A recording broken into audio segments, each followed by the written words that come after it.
O assunto é diversificação de culturas, novas opções para a segunda safra, especialmente, mas claro, para ser cultivada ao longo do ano aqui em Mato Grosso. Esse é o tema do Estúdio Rural de hoje, em que eu recebo aqui no estúdio do Canal Rural Mato Grosso, em Cuiabá, o diretor executivo da Aprofir, Afrânio Migliari. Vamos começar explicando o que é a Aprofir para quem ainda não conheça a entidade que vem fazendo a diferença e, claro, tem um papel muito importante no desenvolvimento dessas outras culturas, né, Afrânio? Sim, Luiz.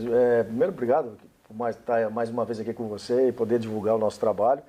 A associação nasceu de uma associação na área de irrigação e hoje ela está abrangendo as culturas que estão indo embaixo da irrigação, fora a soja, milho e algodão. Então nós estamos trabalhando com as demais culturas, que são os feijões, os pulses, que é o grão de bico, ervilha, lentilhas, e o gergelim, que estamos considerando também um pulse, apesar de não ser, mas são culturas que a gente está trazendo para o estado, que está dando certo no estado, que entra na segunda e na terceira safra, que não concorre com as grandes culturas nossas. Seriam aí culturas especiais, né, como vocês Seriam, já estão tratando assim, né? A gente está tratando elas de duas formas, de colheitas especiais e grãos especiais, né? Então, o próprio amendoim, que nós estamos trazendo também para o estado já está sendo feito. Tivemos no passado o amendoim em Campo Novo dos Parecis, e hoje nós estamos com áreas experimentais na região de Nova Biratã e Sorriso, para algumas empresas que estão muito interessadas em estabelecer aqui no Mato Grosso para processar amendoim no Mato Grosso. Então, eu acho que é uma cultura aí que vem para ficar. Maravilha. Vamos falar um pouquinho de tudo isso, Afrânio, mas vamos começar então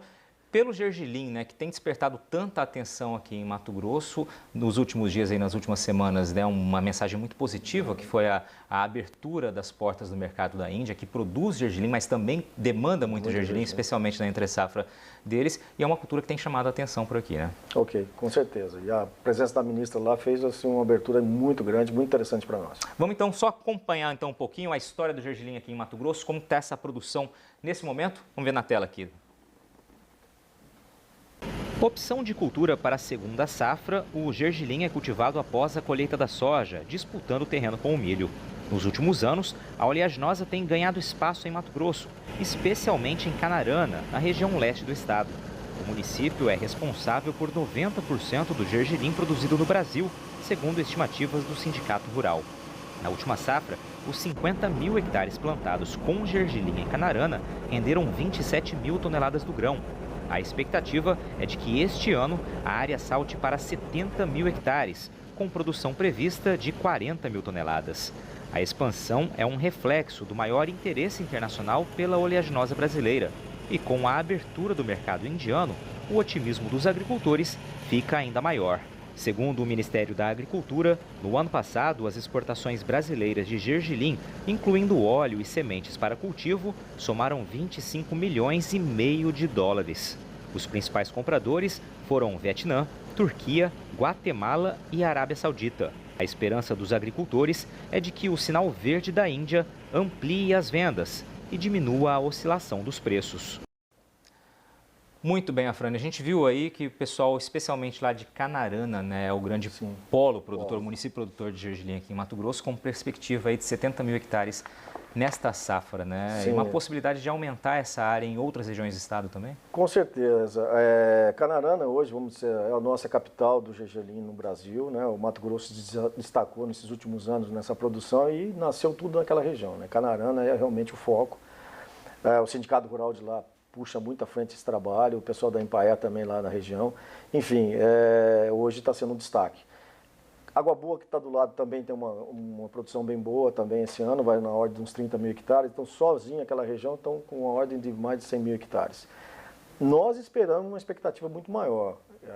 A nossa previsão, apesar de ter algumas cotações aí dizendo que está na ordem de 120 mil hectares, a expectativa é que chegue até uns 200 mil hectares ou mais esse ano de plantio no estado. Isso já agora para 2020? Para 2020. Nós temos uma demanda crescente de empresas interessadas no gergelim, todo ele para exportação praticamente, quase pouca coisa fica aqui no Brasil ainda. É outra coisa que nós precisamos trazer para cá, ou seja, uma empresa de processamento de gergelim aqui. O óleo de gergelim é um óleo excepcional, melhor que o nosso azeite, tá? Os nossos azeites aí que nós importamos, né? O gergelim tem esse viés. E a Índia, né, grande consumidora, mas a China também, né? A China consome muito gergelim.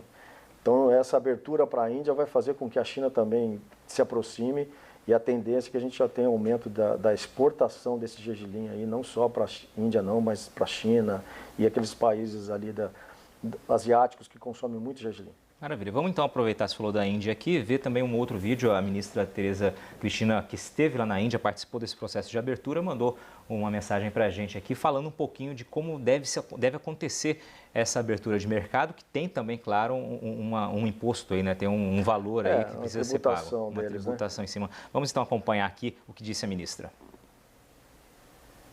Olá, Luiz Patroni, tudo bem? Sobre as exportações de gergelim para a Índia, nós conseguimos abrir esse mercado e ele tem ainda uma alíquota de 30% nas exportações, mas a Índia é uma grande produtora de gergelim, o Brasil vem produzindo, vem exportando e eu acho que é uma grande oportunidade para produtores do Brasil e aí do Mato Grosso, que eu sei que existe um polo importante onde se produz gergelim na segunda safra. Então, vamos acompanhar, temos a possibilidade de ver esse mercado, se é interessante para o Brasil e é mais uma cultura, dentro daquilo que o Ministério da Agricultura vem pregando, a diversificação dessa nossa cesta de produtos para exportação. E eu fico muito feliz que o gergelim, que é um pulse, né? Temos também o feijão calpi, que também o seu estado, Mato Grosso, é grande produtor, que também há grande interesse lá na Índia. Um grande abraço aí para vocês e agora trabalhar para exportar. Muito bem, Afrânio. Então, essa expectativa é bastante otimista, né? A ministra colocou ali, né? Eu acho que a ministra fez assim... O governo brasileiro está fazendo muito bem esse papel, né? A ministra teve um papel fundamental nessa presença lá na Índia. Nós fomos convidados no final do ano, de última hora, assim, uma correria pela Apex, para que nós pudéssemos também estar presentes nesse evento lá na Índia. Infelizmente foi em cima da hora, não pudemos ir, mas é a nossa meta da associação começar a buscar essa oportunidade de estar presente nesses mercados, né? Dubai é um grande local para a gente estar nos expondo.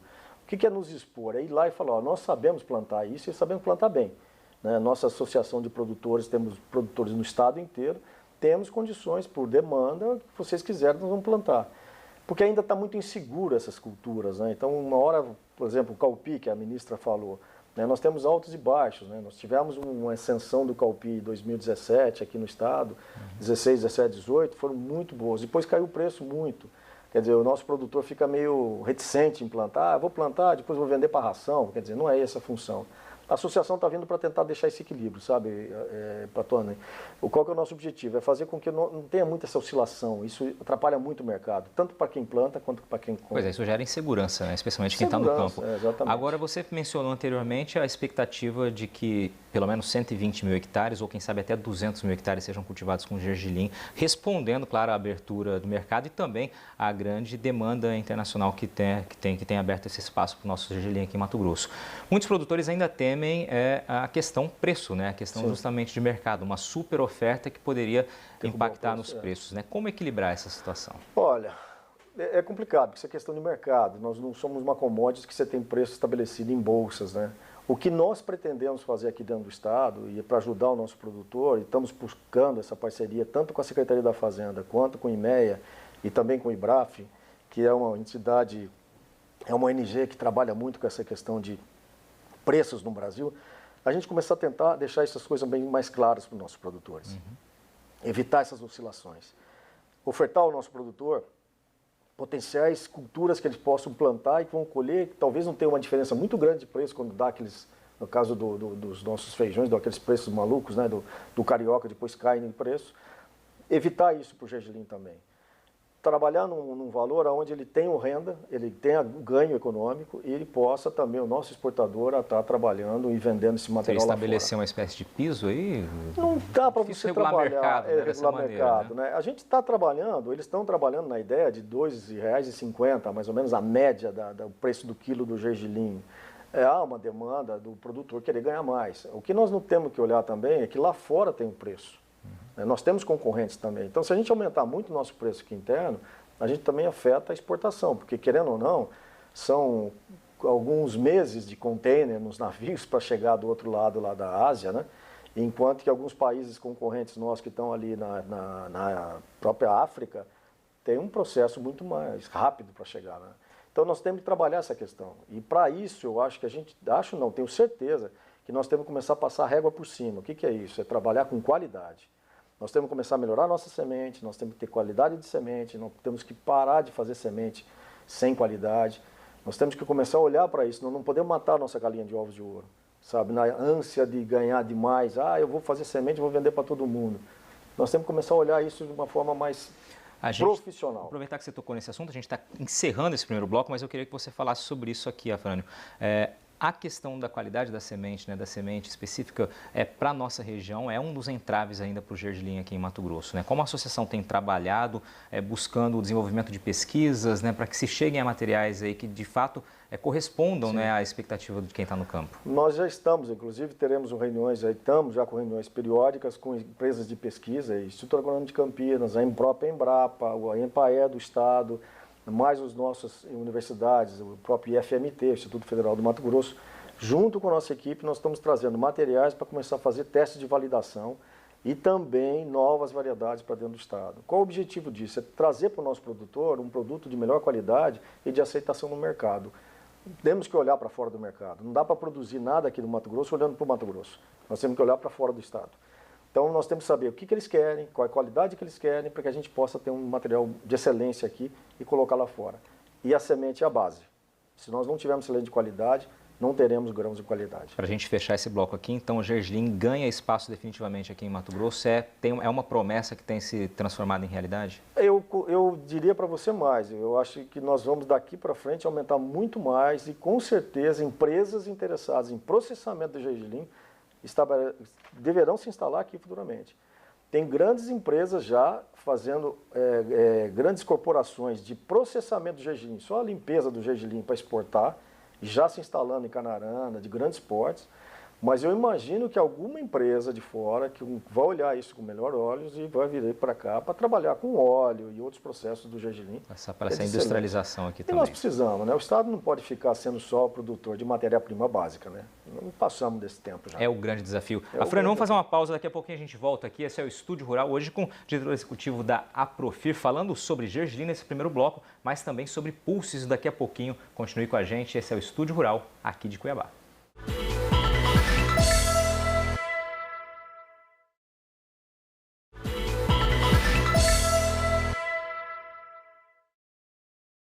Estamos de volta aqui ao estúdio do Canal Rural Mato Grosso em Cuiabá. Esse é o Estúdio Rural, hoje recebendo o diretor executivo da Aprofir, o Afrânio Migliari. Afrânio, eu disse que a gente teria encerrado o papo sobre gergelim, mas vamos voltar esse bloco porque me vem uma pergunta aqui. Você comentou com relação ao preço, né, em torno de R$ 2,50 aproximadamente o quilo. Isso paga as contas dos produtores? Paga. O que a gente tem que pensar daqui para frente é cada vez mais melhorar em produtividade, né? A nossa produtividade é muito baixa. E além do termo de colheita, a nossa colheita, como é mecanizada, derruba muito. Então nós precisamos melhorar o sistema de colheita para melhorar os ganhos nossos, né? Que já estamos produzindo, mas aumentar isso. Paga sim, mas esse preço que eu te dei é uma média, é uma expectativa de média que a gente está falando. Claro que terão preços mais altos e mais baixos, de acordo com as negociações, né? Mas a ideia é que se gire em torno disso. Pode ser que tenha algum preço maior, haja vista a expectativa da exportação, mas nós temos que tomar cuidado. A exportação tem preço fixado lá fora. Não adianta a gente querer ter um preço muito alto aqui dentro, depois a gente não consegue exportar. E também depois não adianta a gente ficar com o produto aqui dentro, que a gente não tem processamento ainda aqui. Temos, assim, alguns estados, Goiás, tal, que estão processando, mas é muito pouco, né? Então, o nosso grande mercado é a exportação. Então, nós temos que tomar cuidado com isso. Não adianta eu querer ganhar demais e depois ficar com gergelim na mão, vamos dizer assim. Alguns produtores, especialmente ali na região de Canarana, já cultivam gergelim aí há 2 décadas, né? Até mais que isso. Ainda assim é uma cultura, na sua avaliação, que é uma cultura que está em desenvolvimento. Tem os gargalos que você disse com relação à questão prática de colheita, de operacional, mas também tem a questão de sementes, materiais. Tem mais coisa ainda, patrônio. Por exemplo, quais são os herbicidas autorizados para utilizar na cultura do gergelim? Quais são os nossos defensivos agrícolas que estão na sua rotulagem a autorização de você aplicar no gergelim? Nós usamos, porque sabemos que que conseguimos controlar as pragas, doenças e ervas daninhas. Mas eles estão registrados para gergelim? Alguns não. Então isso é um problema que nós estamos trabalhando junto ao Ministério da Agricultura, que chama os monocrops, ou seja, a identificação de lavouras que usam o mesmo tipo de herbicida e que o empresário, dono da marca, por exemplo, as grandes multinacionais, validem isso também nos seus sistemas. E muitas não querem, porque o mercado do gergelim, quando é pequeno, eles vão falar, pô, vou gastar um dinheiro para fazer uma pesquisa de ajuste do meu herbicida para atender gergelim. Então, nós estamos também, de certa forma, aí que a associação entra com a sua força. Eu não estou falando de um produtor, eu estou falando de todos os produtores do estado do Mato Grosso, indo no Ministério da Agricultura e falar, gente, vamos resolver esse problema. Se vamos exportar, tá, aí o nosso produto chega lá, o gergelim chega na Índia, e eu tenho um concorrente lá que pressiona o governo da Índia, fala, ó, analisa aí esse produto, vê se tem algum princípio ativo não autorizado ou em excesso nele. Se tiver, e não temos no nosso país o registro dele para aplicação no gergelim, vão embargar nossos produtos. Quer dizer, ou seja, o que dá para entender é que é aproveitar esse momento agora não só para prospectar, né, o avanço da cultura, mas como para organizar todos esses gargalos, resolver essas demandas. Né? Temos urgência nisso. O nosso produtor lá de Canarana sabe muito bem disso. E outra, nós estamos aqui já pressionando, de certa forma positiva, ao Ministério da Agricultura, ao INDEA, que é parceiro nosso, para que eles também venham somar com a gente nisso. Porque é uma cultura nova, a Secretaria da Fazenda entendeu, de reduzir o ICMS. Num projeto nosso, nós que fomos lá dentro da Secretaria da Fazenda, na estruturação das valorações do ICMS e dos impostos do governo, propusemos para eles, gente, é cultura nova, por favor, abaixe um preço ao máximo. Conseguimos. Então, se o Estado está olhando isso, nós temos que olhar mais, ou seja, como é que nós vamos produzir um produto de qualidade para não termos problemas lá fora com a exportação. E aí entra os nossos defensivos. Nós temos que trabalhar isso. Semente é básico. Ou nós começamos com semente de qualidade, ou nós vamos estar matando nossa galinha de ovos de ouro. Muito bem, recado dado então, Afrânio. Excelente posicionamento, né? Ou seja, tem que pensar como um todo. Tem. Vamos deixar o gergelim um pouquinho de lado para dar tempo de você falar das outras culturas, dos pulses aí que também tem ganhado espaço. Quais são as projeções aqui para Mato Grosso? Olha, você viu que a própria ministra, até peço para os nossos produtores, né, que estão nos assistindo e viram o que a ministra falou, ela falou de caupi. Mato Grosso é um grande exportador de caupi. Paramos nos últimos anos porque não estamos plantando, porque o preço deu uma oscilada, foi lá para baixo. Mas eu tenho demandas aqui, até trouxe aqui para a gente falar um pouco, que há uma demanda eu já estou recebendo, olha, eu preciso do olho marrom, do olho preto, né, que é o brown eyes, ou black eye beans. Nós estamos tendo demanda do rajado, estamos tendo demanda do mungo, muita demanda. Olha, estão plantando, preciso, eu tenho preço, já me passaram preços. E a gente está vendo pelas expectativas aí de mercado, por exemplo, estão falando, posso olhar aqui? Pode, fica à vontade. Estamos olhando aqui no caso dos Nova Era Tumucumaque, que eles conhecem, que são esses caupis, né, de olho marrom. O pessoal está falando na ordem de R$70, R$80 a saca. Quer dizer, feche uma parte agora e deixe uma parte para fechar depois lá na frente, em maio, porque aí, o maio, junho, ou seja, mais para frente, porque daí pode subir mais o preço. Mas pelo menos garante já uma parte da safra dele. Na mesma ordem está aqui preços do mungo, né? Falando em 100, 110 reais a saco. Também pensar nisso, olha, vamos estabelecer alguns contratos antecipados, garante uma parte e sustenta o resto para vender melhor depois. Mungo vai explodir no estado. Você fala em contrato antecipado, essa é uma grande demanda dos produtores, né? O feijão, nessas cultivares, nesses tipos de feijão, já ocorre essa comercialização antecipada, né? Isso daí já é uma garantia para o produtor. Tem algumas empresas aqui que estão estabelecidas no nosso estado, que atuam dessa forma, fazem contrato. A Pipoca é um caso também, eles fazem contrato antecipado, ajudam com a semente, aí ficam com parte da safra, enfim. Mas nós queremos mais, Patrone. A associação está saindo para isso. Nós vamos começar a ir para mercados internacionais e fazer como o argentino faz, se expor o produtor. Nós vamos estar representando os produtores dizendo, olha, nós produzimos mungo dessa qualidade, nós produzimos caupi dessa qualidade, nós produzimos rajado, o que vocês querem? Nós temos onde plantar lá com qualidade e com excelência. Nós precisamos ter garantias de contrato de compra. Se tivermos isso, nós temos um mercado enorme. E uma outra cultura dentro do nosso feijão, que o governo brasileiro, aproveitar agora o canal aqui para a gente chamar a atenção da própria ministra, feijão preto Nós importamos feijão preto da Argentina, do México. Nós temos só o Mato Grosso sozinho. Nós podemos produzir todo o feijão preto do Brasil, se for necessário. Claro que não é isso. Mas nós temos condições de fazer isso. Nós precisamos que o governo brasileiro também nos olhe um pouco mais essa questão. O que significa olhar um pouco mais? É dar mais oportunidade para a gente ter essa cultura como realmente acessível aos nossos mercados internos. Por exemplo, as cestas básicas, colocar esses nossos produtos nas escolas, colocar esses produtos e com qualidade. Porque o grande problema que acontece, e aí você cai com o preço lá embaixo, é que o pessoal que entra nas concorrências públicas para servir escolas, na alimentação das crianças, na concorrência ele vai comprar o pior feijão. E aí você acaba com o nosso trabalho. Ou seja, a gente briga por qualidade e a hora que vai para a mesa do nosso consumidor, que é a nossa criança, que merece ter um produto de melhor qualidade, coloca um produto de pior qualidade. Então, um alerta à sociedade, um alerta ao governo, para que olhe isso, né? E esse é um produto que sai do campo e vai para a mesa. Então, nós temos que ter a melhor qualidade possível. E nós estamos trabalhando com as nossas crianças. Então, é um momento da gente começar a repensar isso. O arroz e feijão é o prato tradicional do brasileiro e é excelente nutritivamente. E a gente tem que fomentar cada vez mais isso. Muito bem, falamos de gergelim, falamos de feijão. Você me disse nos bastidores aqui que também tem perspectivas com relação ao amendoim. Sim. Queria que você falasse um pouquinho sobre Bom, isso. O amendoim é outro produto que veio para ficar para o Mato Grosso. No passado, nós tivemos a IOC lá em Campo Novo dos Parecis, tinha um projeto focado para ela, então era um mercado garantido. Nós recebemos já uma visita de um grupo brasileiro que já exporta para a Europa pasta de amendoim e outros produtos agregados de amendoim, que já estiveram aqui. Estamos com áreas experimentais em Sorriso e Novo Biratã, das variedades que eles querem para eles.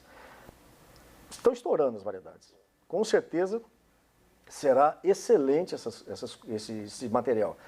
Mas já estamos recebendo um grupo argentino vindo para cá. A Argentina tem um problema muito grande de aflatoxina. Os Estados Unidos também. Então, o mercado mundial hoje está olhando para o Brasil como talvez a grande opção para atender o mercado mundial de amendoim. A Ásia consome muito amendoim. Esses países asiáticos consomem amendoim em abundância. Talvez o mercado de amendoim seja maior que o do feijão. E o Mato Grosso tem um potencial enorme. Essas terras nossas são terras arenosas, tem total potencial para trabalhar com... Tem áreas experimentais, então, onde você disse? Nós estamos em Sorriso e Novo Biratã, com excelente qualidade. Dia 19 estaremos lá e até convido você, se você puder, alguém do Canal Rural, vier com a gente, para olhar essa visita técnica nossa lá, que vai ser muito legal. 19 de que mês? Agora, de fevereiro. 19 de fevereiro. Afrânio, obrigado. Você tem mais um minutinho aqui. Eu queria que você fizesse consideração final. A gente falou bastante sobre o gergelim, que foi a bola da vez, né, a partir dessa viagem para a Índia, mas deu espaço para que você falasse do feijão e também trouxesse essa perspectiva otimista com relação ao amendoim. Ou seja, são várias opções, o leque se abre cada vez mais para os produtores aqui, né? Em especial segunda safra, mas algumas culturas aí, como o feijão, também podem ser cultivados em terceira safra ou mesmo em primeira safra, dependendo da opção. O nosso objetivo é buscar isso, né? Trazer para o nosso produtor outras opções, né? A associação nasceu com esse fim, ela vai cada vez mais buscar isso, não só na questão de qualidade do nosso produto, mas também de brigas brigas no bom sentido, nas questões de gestão pública desses nossos produtos. Nós vamos estar defendendo esse segmento aqui dentro do estado e fora dele também.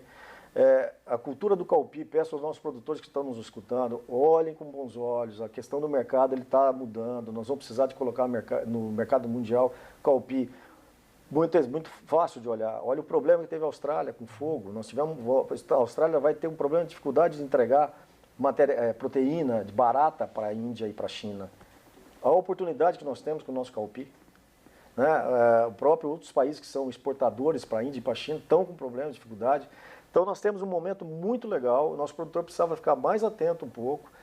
E não quero ganhar demais, quero ganhar bem, né, o suficiente para pagar suas contas, porque é uma terceira safra, uma segunda safra. E olha, o mercado está aí em ampla ascensão e nós estamos aqui para ajudar vocês. Afrânio, obrigado pela sua participação aqui. Afrânio, diretor executivo da Aprofir. E obrigado a você que nos acompanhou nesse Estúdio Rural. Até o nosso próximo encontro.